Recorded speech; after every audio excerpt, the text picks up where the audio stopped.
Hey, we're Eskimo Joe, and this is our hip clip.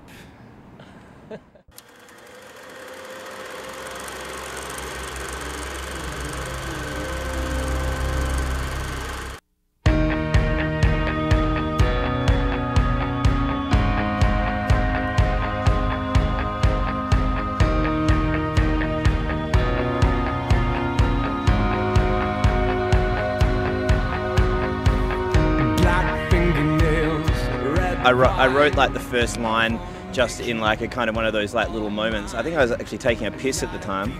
I was I was at a club in Perth, and I was like looking at all the kind of goth kids and the indie kids and the rock kids, and I just kind of came up with the opening line, which is the black fingernails, red wine, want to make it all mine. Just kind of throwaway, but then when I went home and started kind of working on the song, like all these kind of issues of, you know, the argument over God, which is basically this kind of ugly thing that keeps rearing its head in the history of mankind.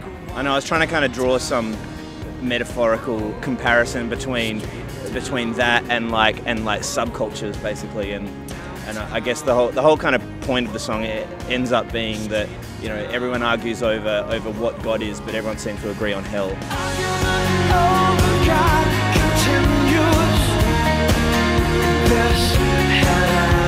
At the very heart of all of these songs are just personal experiences that happen to me, and I guess I try and write in a universal way that everyone can kind of relate to.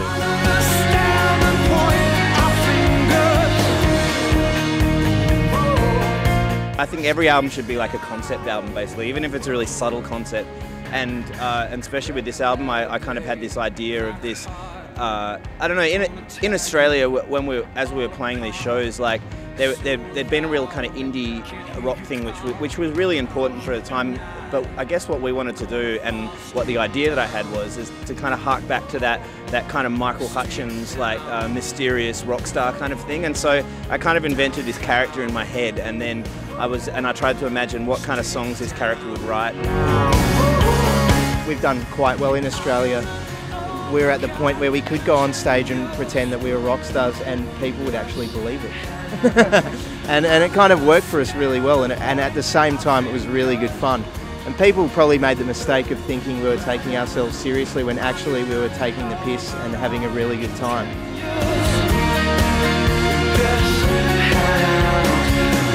I mean, we've been working together for like over 10 years now, and we still laugh and enjoy each other's company, so we just have good days and bad days on the road. We're like a band of brothers, basically. I think once you've gone through as much shit as we have, nothing phases you anymore. If you have a bad day, you're like, oh well, there's a million others to come, and there were a million others before, so don't worry about it. And funnily enough, when the days get worse, it actually becomes more funny and more hilarious. Yeah, the amount of shit that piles on there's top. a point where you just start laughing.